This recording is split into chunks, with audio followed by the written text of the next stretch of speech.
era of climate change. But what we're here to talk about today is water. So when we talk about drought, that's obviously very serious. And then we have other issues where we have too much water, don't know what to do with it, but that causes flooding, and that's not good either. So water in peril, no question about it. That's what we're dealing with here. I see it in terms of forecasting when we combine climate with weather. And I guess the question would be, some of the questions that I would have, why do some companies tend to pollute or waste water? All right.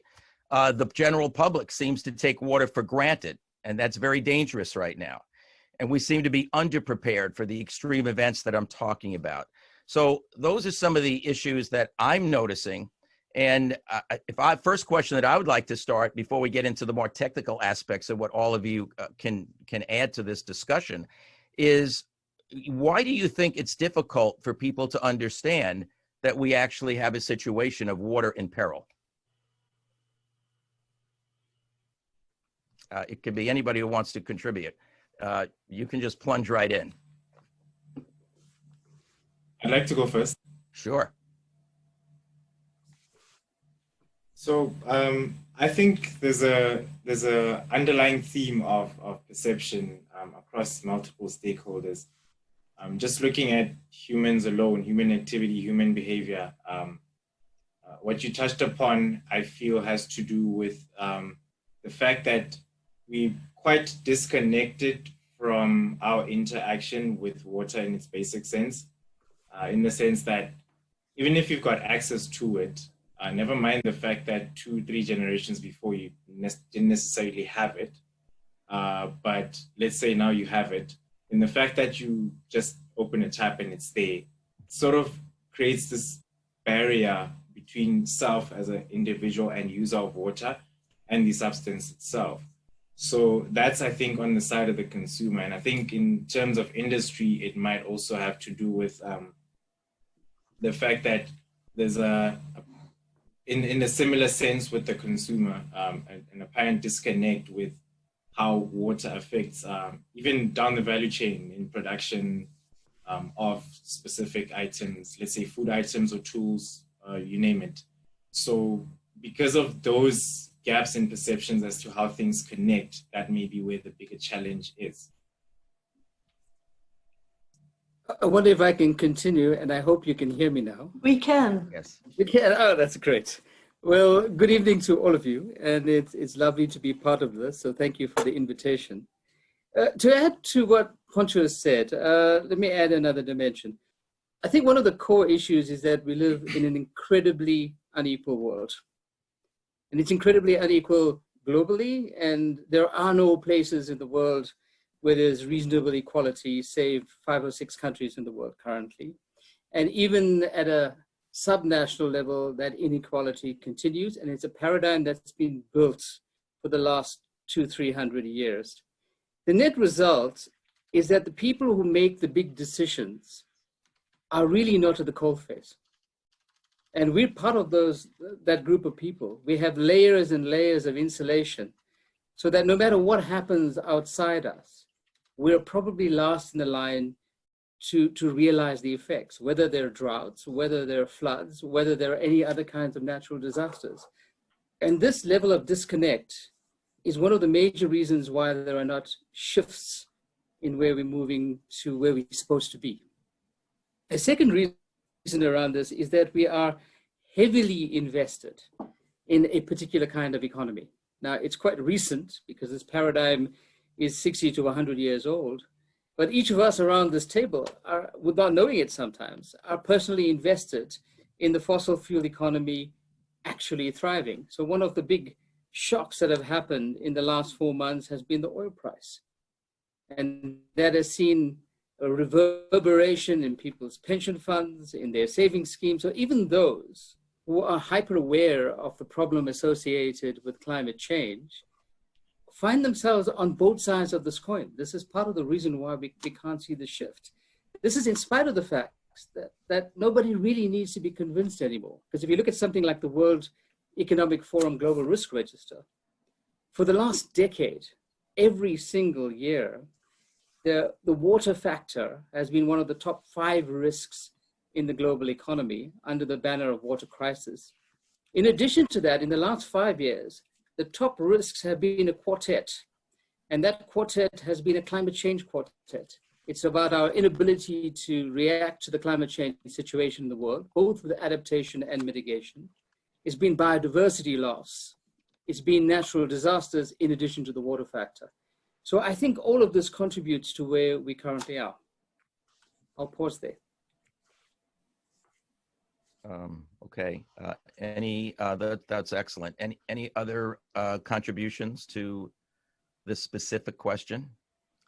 Yes. I think that speaking locally, living here in New England, we are in a water-rich area.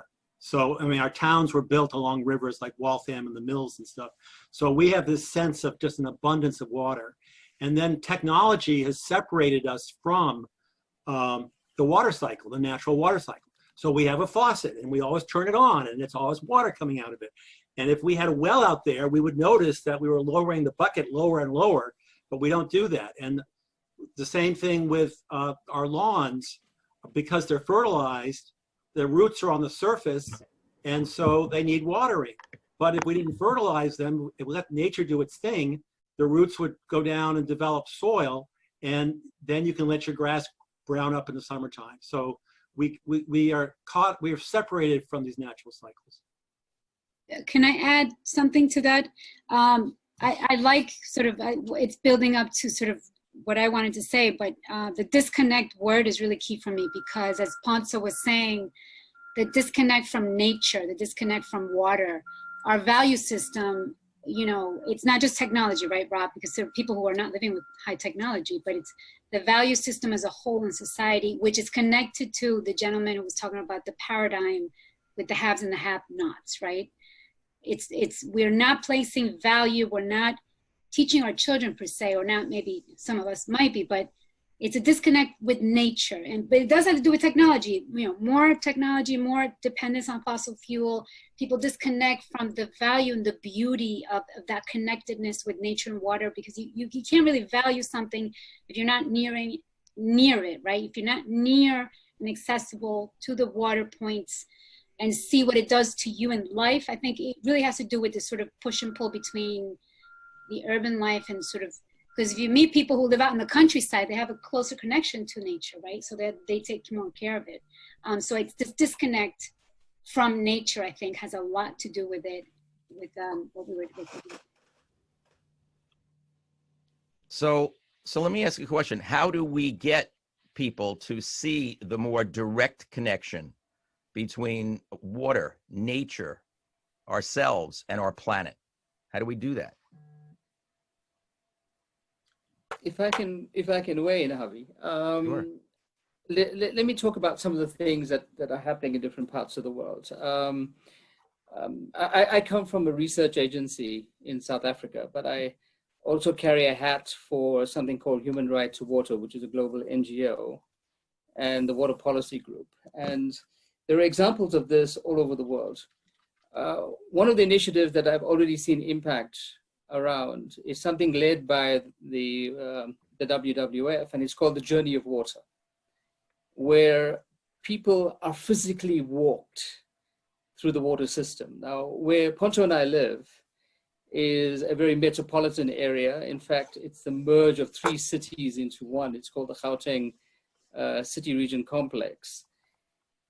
We have walked people who get water out of a tap in the city of Johannesburg to where it actually comes from. And it comes from really far away. I mean, in the case of Johannesburg, it actually comes from another country next door called Lesotho.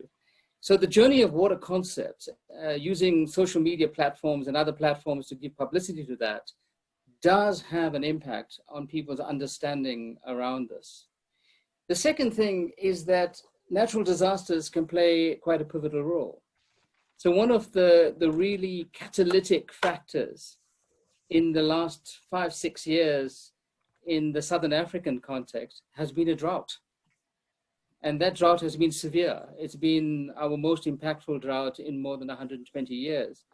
And on the back of that drought, people could not ignore the scarcity of water anymore. We were living in a rationed environment, and this pushed people closer to that understanding. But the third thing that is really critical is examining our industrial paradigm and removing these layers of isolation inside the system. Part of it is, of course, the awareness, and the awareness will be a very powerful tool. But there has to be a discussion around water and water scarcity and other resources, of course, in the primary discussion around the structure of your economy. So we're watching from the outside with great interest the discussions that are happening currently around your presidential campaign in the US. And I have to point out that this is not being discussed. And it's not too far between now and November. And if we do not do this, and I have to tell you that what happens in the US affects all of us in a very intimate way, we may miss another opportunity to have the right conversation. Thank you. I might follow what you just said and add to your good points, the idea of cultural inertia. So when we're connecting people to water, if people are very much deeply from a place, we think of ourselves as a particular culture. So I live in Greater Boston, and we think of ourselves as a blizzard culture, and yet we are rapidly becoming a monsoon culture with these, flash droughts, flash floods. And because those of us who have lived here for, really, if we have a memory before 1990, that's really when we were starting to be able to see this shift. It's happened very quickly. So all of these records seem like anomalies instead of a shifting baseline. And so part of, I think, what we need to do is very rapidly learn from other cultures. So the Boston area, we think of floods as disasters and coming in from the side, like coming in from the coastline, coming in from the rivers. As we're becoming a monsoon culture, we need to think about water as frequently and predictably coming up and down, including having to store water for our now drier summers. So just as unfortunately our presidential election has a great deal of impact on the rest of the world, we would like to see the rest of the world who have learned to deal with severe heat, who have learned to deal with monsoons, actually have more of an impact on us who are only newly having to deal with these extremes, or for us extremes. Great points. By the way, I might add, as a forecaster every day, and as a person who really got into forecasting because of my love of winter storms, and of course in the summertime when we get showers, thunderstorms, or tornadoes, we consider that convective weather. And I've often said recently to the rest of our weather staff, it's like we're becoming all convection all the time, meaning the periods of heavy rain, showers, thunderstorms, even tornado risk are starting to take up a larger part of the calendar. And even when we do get intense winter storms, which we can still get them, the period of true winter on average seems to be getting shorter. In other words, we may get some strong winter concentrated weather, but it's in a concentrated period of time as opposed to an entire season. Those are some of the trends that we're seeing. But well, first, I don't want to go off on semi-related tangents, because we're here to talk about what we can do about a growing, water problem. So any other comments about what barriers we have to try to remove with the general population and ways to do it? And we could have an entire session about the political situation in the United States regarding climate change in and of itself, obviously. But before we get into the business aspects of this, anything else we could do? Obviously, education. We've talked about social media to get more people on board in understanding the peril that we face with water on our planet. We need to, not only do we need to connect to nature, we need to connect to each other. So in a democracy, people have to understand why they're doing something. So we have to step away from messaging. and waiving the authority of science, and you have to do it that way, and engage in conversations, find out, because it's often it comes by silly misunderstandings or thinking something's always the same way. But you need to have respectful conversations with people in order for them to modify their behaviors. Yeah. And of course, well, we can still speak, but in terms of being intimate, that's a little bit more difficult in a period of a pandemic, obviously. But certainly, that point's well taken. Well, actually, the silver lining has been we're using this Zoom stuff more than ever before. And we're having, the fact that we've got a South African here, in Boston, right. It's like, this is amazing. Yeah. It's two. Two, yeah, thank you. I'd just like to add, if you permit, that I think there's quite a bit that can be done. I mean, if we get deliberate about investing in research and development into technologies that are responsive to, drought situations and can apply what is called biomimicry in addressing some of the challenges that are faced in some industries, which is kind of the work that I'm doing at the startup that I founded with the invention that I came up with. If there's more interest into that, there's a growing interest into that, no doubt, but there needs to be a bigger reach of that, so to speak, so that technologies that are more inclined to responding to drought situations, that can help balance both how we as humans interact with our environments, but also leverage the power that technology has to balance out our impacts on influence on the environment that we have.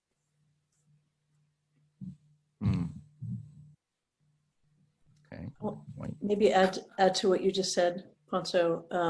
Also want to think about the role of governance and government that would use your technology and would encourage people to behave differently, like Rob was encouraging.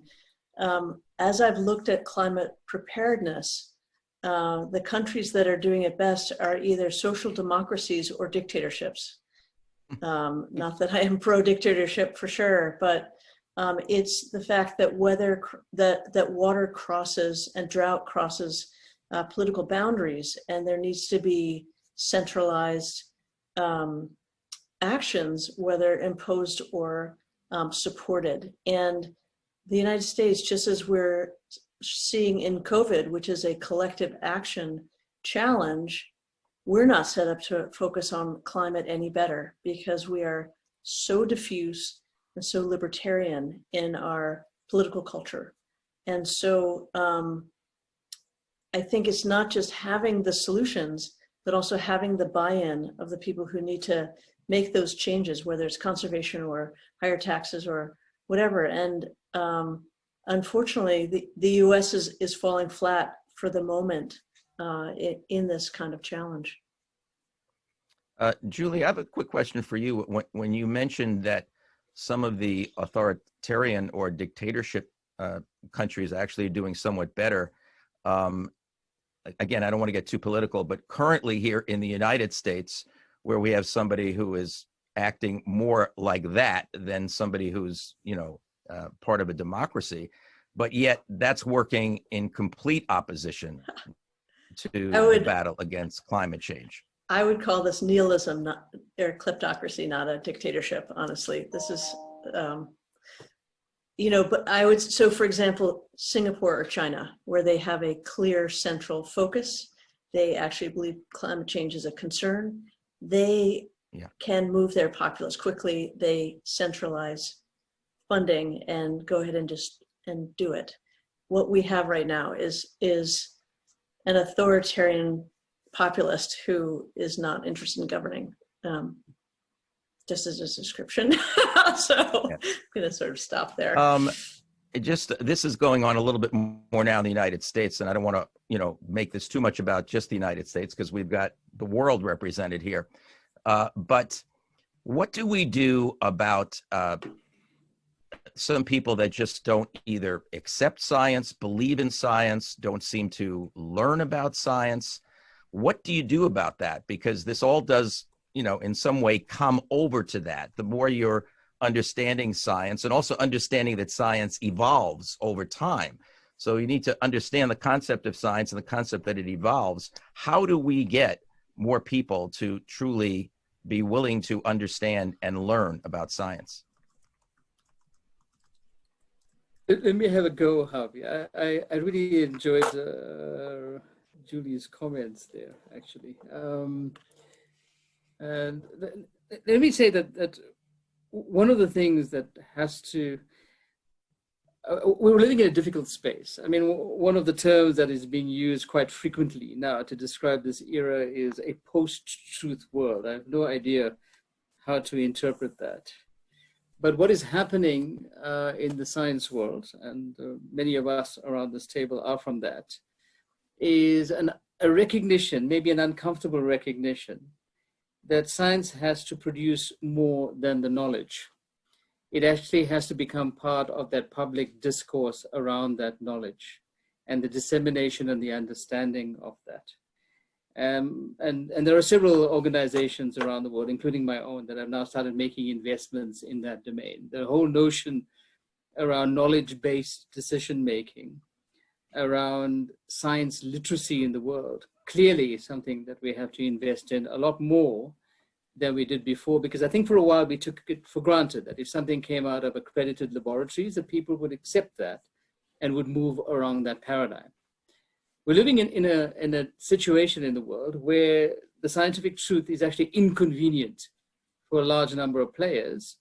And so they either create alternative science, and we're experiencing that right now in a big discussion around cigarettes sales during the pandemic.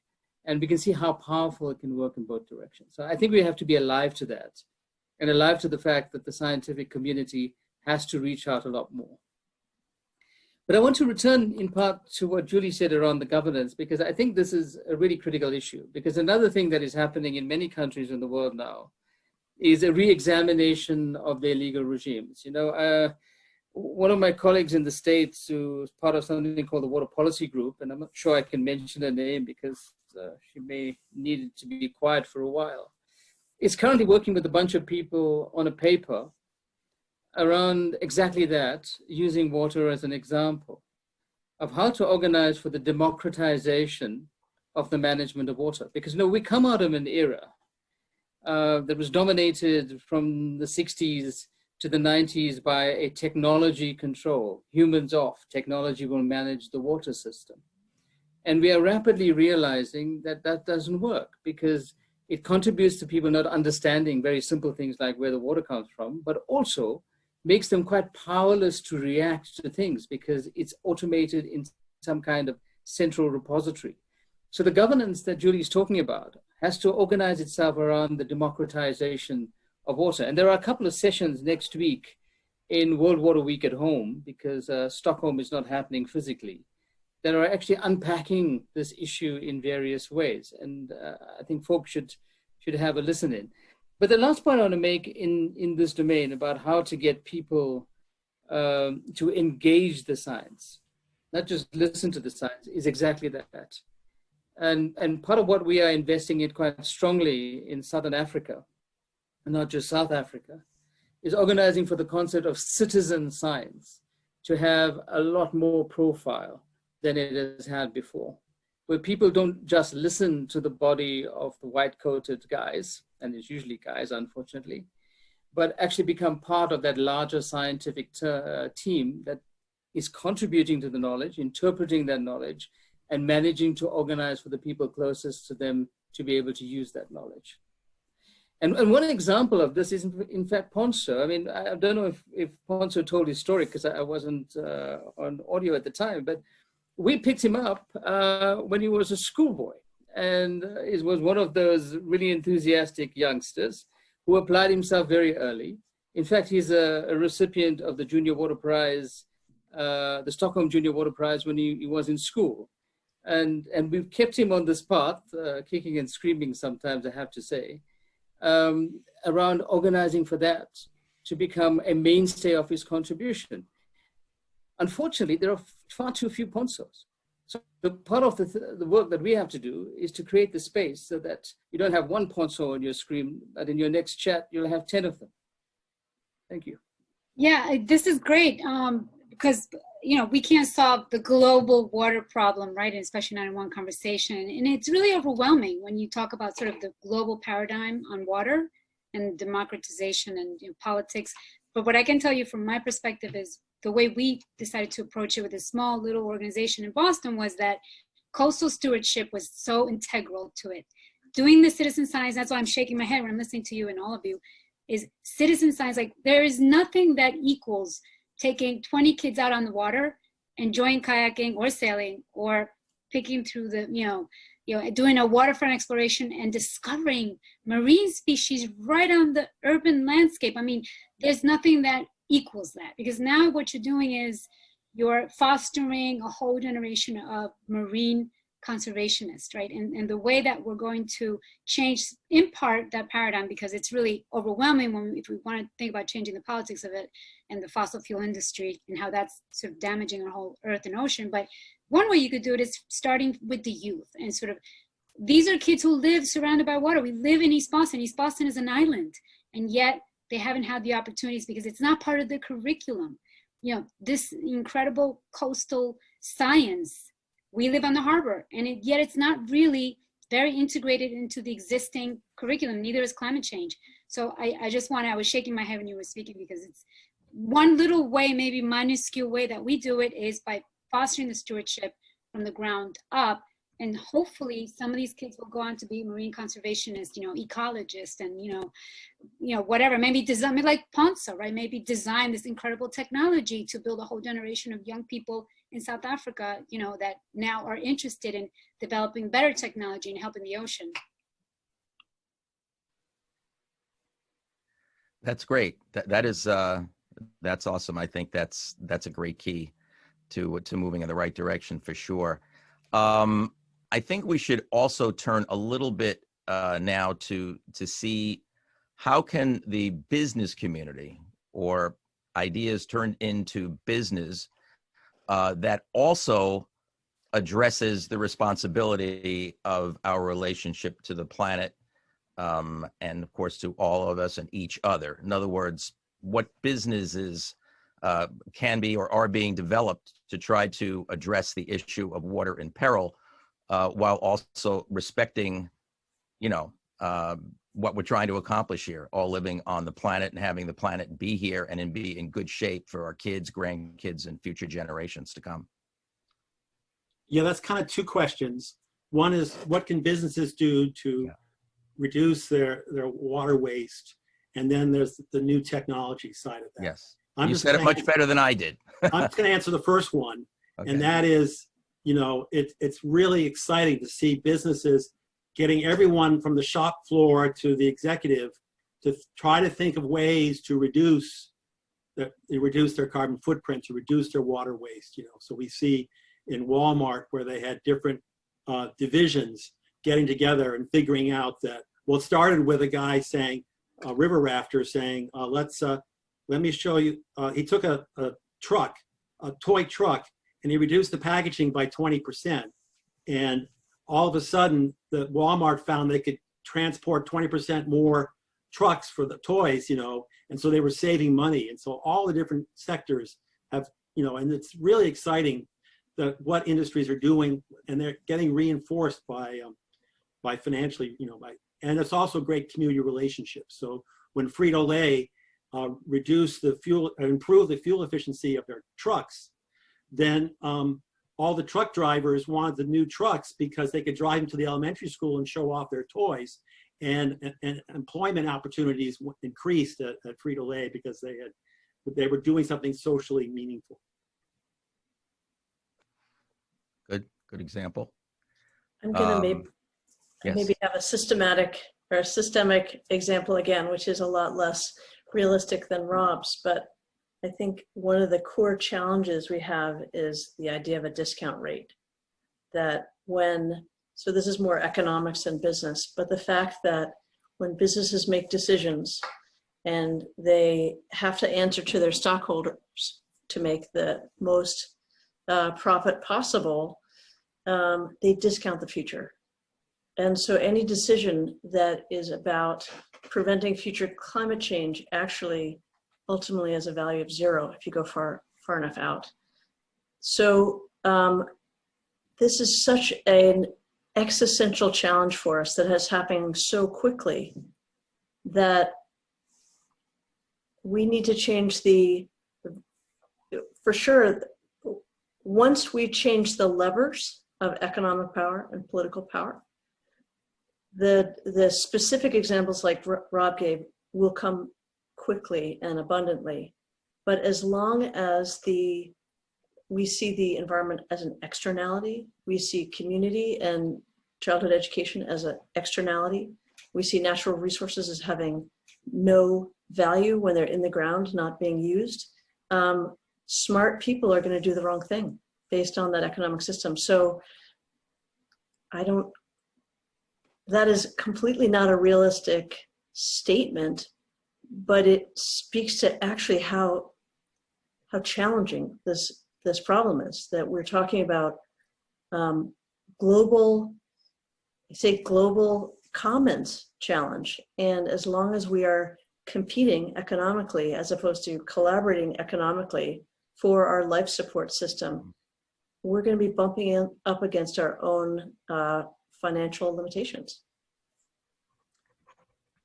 Yeah. I'd like to answer that question. I had that opportunity when I was curator of natural history at the Peabody Essex Museum in Salem, Massachusetts. This terrible wastewater was coming into the harbor. And so they were all complaining about the South Essex Sewage District not treating the waste, but these were heavy metals. They didn't have the means to do that. So I was in the local business association. So the president of a local bank hosted a meeting between me and the president of Polaroid.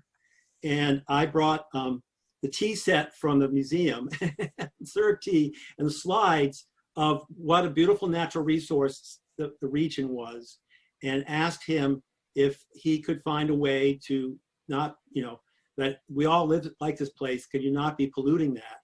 And they found that by having just a conversation like that instead of a boycott or something, he discovered that when they didn't flush down the silver nitrate, that they could reuse it and they were saving money. So again, it comes down to not messaging or saying, here's the authority of science, but rather, I didn't tell him how to clean up his act. I just said, this is why you should clean it up.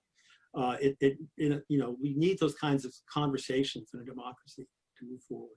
That's good. I mean, can I contribute at a much more macro level?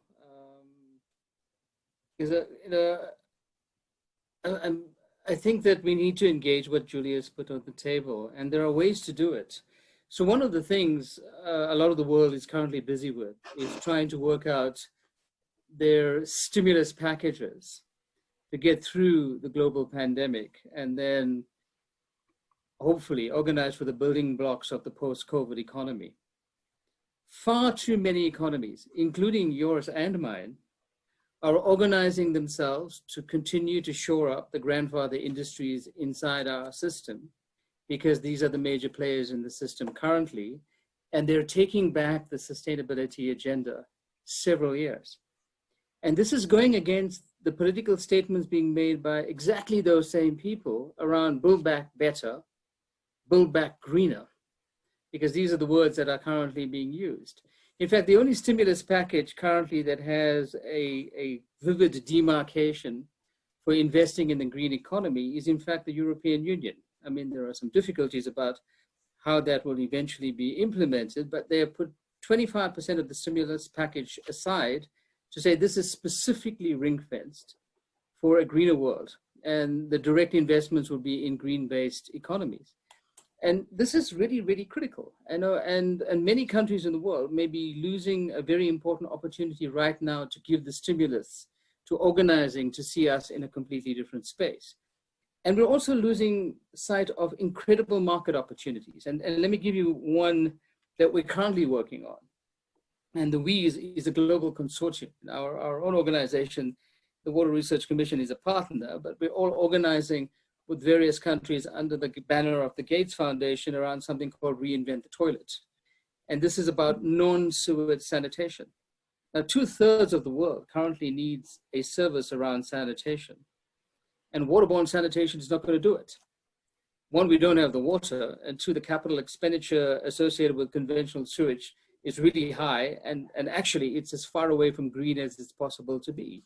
So there's a 2/3 of the world market available to talk to the very stockholders that Julie is talking about around a new range of products, possibly even new industrial platforms to organize, one, to make sure that we get the basic services to everyone as we should, but two, in a way that stimulates a circular economy. So I think we need to expand that discussion into that direction as well. Thank you. Great points. To add on to that, Avi, I think we also need to be inclined to prioritize human-centered design when developing solutions, so that when business model innovation occurs, it actually drives home the solutions that are necessary to address some of the challenges that we face. I mean, I was having a conversation with a professional in the electricity sphere. I'm in the water space. And because of nexus thinking, our two fields overlap. If you think about it in terms of water, energy, and food, and them being three circles and having a sweet spot there. And there's other nexus as well, like water, health, environment, and nutrition. So WEF and WIN. But anyway, back to my conversation with an electrical engineer. I posted something that it takes about 95 liters of water. I forget the math converting from liters to gallons, so pardon me. In getting 1 kilowatt hour of energy to be possible, you need about 95 liters of water. And his main concern was, but this is exactly what makes it difficult for end users to prioritize saving electricity, because they don't understand how that ties into saving water. And then we go back and forth, and then the question of cost comes up.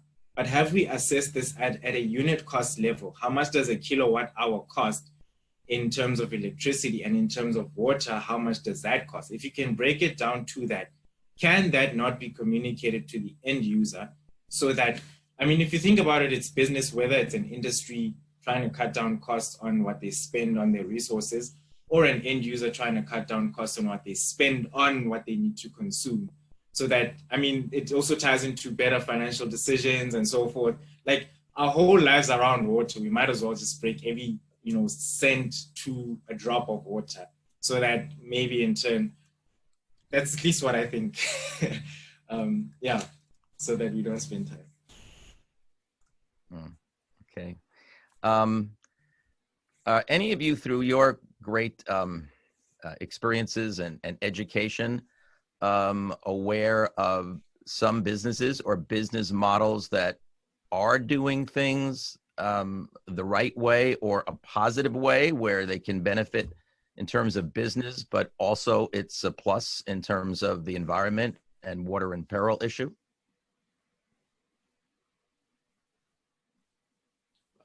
If I may. Sure. So the clean tech startup that I run is building a water conservation responsive technology, if you're to call it that. And one of the things we're doing with business model innovation is to actually apply an IP licensing model. But that's actually one of the things we're seeking a bigger investment for, so that we can finish off the final product development, just to, pan out the research and development to develop a final product that can be marketable. But in any case, because of the fact that licensing the intellectual property on the technology that we're developing, which we're applying for patent for, is evidence enough that there is a step in the right direction. So maybe the best attitude is to say, at least there's some light. Can we carry on with it? Can we share it with other people or other organizations that are starting small and growing big? At least that's what I think. That's good. That's good. We have a program at the Ocean River Institute called Lawns for Climate Resilience, or Climate Restoration. It turns out when you don't put fertilizer on the lawn, the grass roots go into the ground, and it starts to pump liquid nitrogen, carbon, and starches and sugars to build up soil, so that lawn grass can take 3.6 tons of CO2 out of the atmosphere and put 1 ton of carbon in the ground as soil. So imagine if you were charging oil companies or fossil fuel places $35 a ton for emitting carbon. Imagine if we paid farmers and landowners who were taking carbon out of the atmosphere $35 a ton for the soil they were putting out there. That would encourage farmers not to till their fields, but to instead build up soil, and you'd end up having, A, you'd have some financial support of the farmers, and B, you'd have higher nutritious food products coming out of that kind of ground. That's great. That's excellent. There actually a question has come in, so it's an interesting question. I think, I'm not sure. I'd like to know your reactions to it. The question is, are pandemics good for the environment? No. Go ahead. Well, I think disasters often bring out the worst in us, and I think aliens landing on Earth would bring us together, but pandemics, they are attacking the folks who least deserve, who least cause the problems. That we are, the first message was we're all in it together, and now it's very clear we're not all in it together. There's such inequity of impact in people, and the folks who are being most harmed by the pandemic are those who have the least environmental impact if you're just focusing on climate change. So I think this is a nightmare. Well, I mean, but I understand the question, though. It definitely comes from a point of, it's very valid in my view, when the pandemic started to develop, and we all had to shift, right? Stay at home, and then we started to see a lot of reports of less fossil fuel burning, right? Less greenhouse gas emissions being put forward into the Earth's atmosphere, and then animals starting to take hold of their natural, So I think from that perspective, it did slow down sort of the greenhouse gas emissions. I think there was an indication of that. So I think certainly nobody would ever promote a pandemic because people die, right? We never want the loss of life, essentially, never, ever. But I understand where the question's coming from, right? Did it make us reevaluate our green spaces?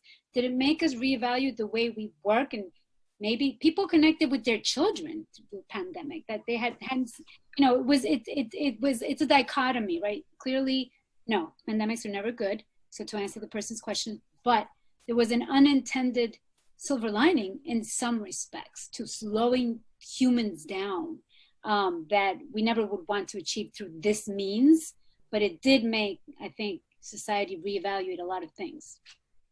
That's right. Magdalene's, right on there, that people appreciated green spaces more than ever before, and now we go seeking them out. We're worried about winter coming. A friend of mine lives on the coast of Buzzards Bay, and for the first time in his lifetime, he could see the houses on the other side because the air was that much clearer. So people are seeing an impact, and people are walking more, and they realize that that's good for their health. So I think there's some good habits, and there's been good education and some good habits that might come out of this. If I can weigh in on that, I think that's an excellent question. I think that there are two very distinct sides to that coin, and Julie and Magdalena have illustrated some of both the sides. I think the key to this is how you react to it. Because what the pandemic has done is it's given us a pause point.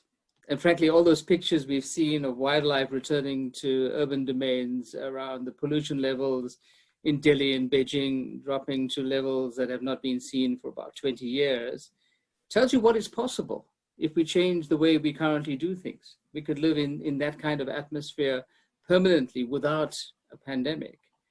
But how you react to it can organize for some people to go into a further slide than they currently have in a downward direction. And I imagine more than 3/4 of the world is going to be in that situation, just dealing with the economic backlogs associated with the pandemic. I reckon at least 3/4 of the world is going to struggle to get back into that space. But for those that are organizing themselves around smarter strategies, they're going to be much further on both economically as well as on the sustainable development agenda than the other folk before them. I mean, we've seen exactly the same kind of thing in a different way during the 2008 economic crisis in the world. And if you use a simple parameter on how the world reacted to its science investments during that economic crisis, and it's quite clear that there's a bunch of countries that increased their science investment as measured with GERD, the gross expenditure on R&D, and they've come up a lot more competitive and a lot better because of it.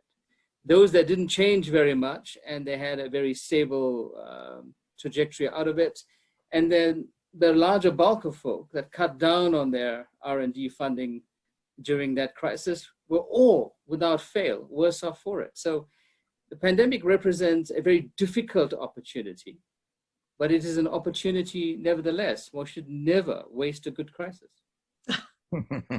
That's a great line. Yeah. I add just one point that America is terrible at consumption. You know, we're consuming about 20% of the world's resources, and we're 4% of the world population. And the belief has been, if we back off of consumption, our quality of life will go down. So there was a huge back off of consumption with this pandemic, and to the fact that we're like maybe 10% instead of 20%, and 10% is the quality of life in Switzerland. That's how much they burn there. So people had an experience that, hey, you know, Swiss quality of life ain't too bad in America here. So I'm just hoping that we can, you know, use this as education to back people off of their just ridiculous consumption. Thank you. Good. Just a quick question. Can I just add one more thing? I'm sorry, go ahead. I also just wanted to point out that even though we may look at having a crisis as an opportunity of some sort, it's also presenting us with an opportunity to break down the silos in which we tend to operate on a normal day-to-day. I mean, just from our conversation alone, there's my country this, my country that, but right now, we already like shredded that barrier, it's gone. So I think that, you know, we're not putting a good crisis to waste here. I think it's already in action, and what's probably most needed going forward is the momentum more than anything. I'm speaking as a youth, hoping for things to be like this, at least in terms of working. Okay. We have about 4 minutes left. So I'd just like any or all of you to just anything that comes to your mind, it has to be brief, that we haven't discussed or something we can add, or even if you're summarizing something that you feel, excuse me, positive that's coming out of this discussion, please go ahead. I have a quick question for the meteorologist. Okay. I was meeting with the Mass Rivers Alliance, which is all the different watershed groups, and there's this new term called flash drought. What's a flash drought? I don't know. I'm not sure that I'm that familiar with it. Well, apparently it's, you know, extreme heat combined, you know, the way we could go from drought to drought conditions so quickly, which is right. A new phenomenon. Yeah, exactly. That's always something, you know, in the United States and much of the country during the warmer time of the year, when the precipitation is released convectively, like in thunderstorms, and you flood one town, but you dry, you know, but the next town over doesn't get a drop of rain. You don't usually get the widespread rain, and sometimes it's so hard that it runs off. So you're not getting, you know, the full benefit of it. But I think the thing is this: if our climate, which it is on average, is warming, and we go quickly from, let's say, you know, coolish spring weather, and then quickly, you know, like a lot of people say, we don't have springs anymore. We go quickly into hot and humid weather. It doesn't take that long under real hot and humid conditions, or just hot conditions, because you're evaporating moisture so quickly, to go into, you know, low situation or start getting into different levels of drought. So I think with the type of extremes, particularly with the drought, you know, we can go from feast in terms of water to famine in terms of water probably more quickly now than we could in the past. Maybe that's what they're referring to with the. That's exactly what it is. It's a new world now. Yeah, exactly. There's about 2 minutes left. I assume we're going to be off on the clock, maybe even 1 minute. So if you have a few final comments or summaries or anything, and I really, all of you, you're all great. You're so accomplished and bright and great ideas. Please fire it off while we can before we are vaporized. Okay, let me go 20 seconds. Firstly, thank you very much for giving us a chance to visit with you in Boston. Maybe someday, I'm not sure when, we can actually do it for real. And you are most welcome to sunny South Africa, even though it's a little bit cold where we are right now. My final comment is this, is that the water sector and the water community as a whole needs to do a catch-up, because we're continuously trying to solve 21st century problems with 20th century technology and 19th century operating rules. And so there's a whole lot of work that we need to do, including all of the things that we've spoken about here today, to do that catch-up. And when we do, we'll have a much more comfortable discussion around water security. Thank you all very much indeed. Thank you, Desigen. Privilege was ours. I just want to say the privilege, you know, to have such global superstars. You know, our organization is named Harbor Keepers, but really you're the true harbor keepers over there across the ocean. So thank you for, you know, for being part of this. Thank you. Amen to that. Double amen. Yeah, let's just keep talking. We just got to keep doing whatever we can do. It's going to take, there's no one thing. It's